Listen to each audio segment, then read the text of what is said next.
Tonight, we're looking at new developments in the largest Social Security fraud scheme in history. While former Eastern Kentucky attorney Eric Conn, who defrauded the government and taxpayers for more than $500 million, is behind bars, his former clients are still fighting to prove they had nothing to do with it.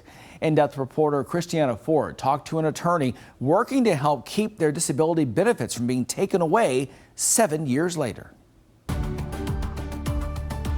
Attorney Ned Pillersdorf has been in a legal battle with the Social Security Administration for the last 7.5 years. Pretty rough.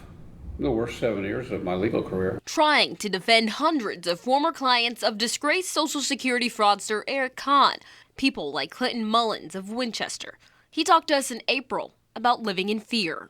I still get letters being threatened with more upcoming hearings. Despite all Pillersdorf's efforts, the media attention, the docuseries, and podcasts of people claiming their innocence, he says the battle is restarting all over again.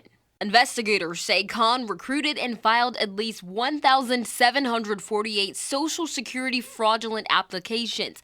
Many of those people, former clients of Conn, lost their benefits because of it. Around 235 former clients got their benefits back after years of hearings through individual court orders. But now, Pillersdorf believes the Social Security Administration is coming after them. Many got letters in the mail this summer letting them know about a new upcoming hearing where they'll have to fight for their benefits again.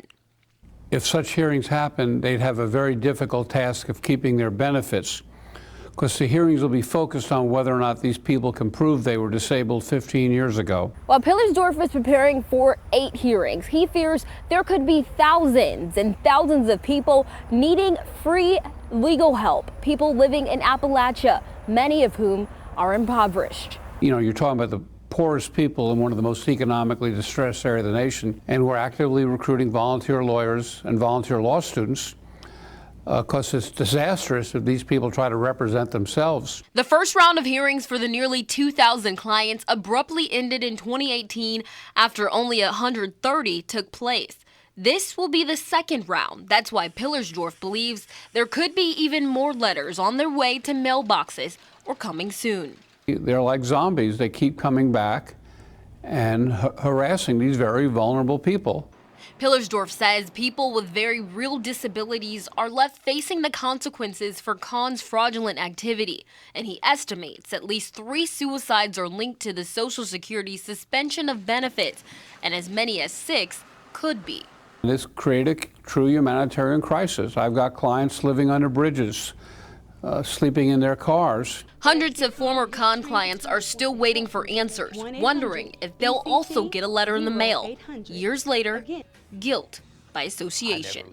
We reached out to the Social Security Administration to find out how many letters were sent out and how many hearings they're scheduling. They didn't answer those questions, but in a statement, they said in part, the Social Security Act requires that the agency redetermine the entitlement of any person when there is reason to believe fraud or a similar fault was involved in the person's benefit application, end quote. In Boyd County, Christiana Ford, Evening Edition.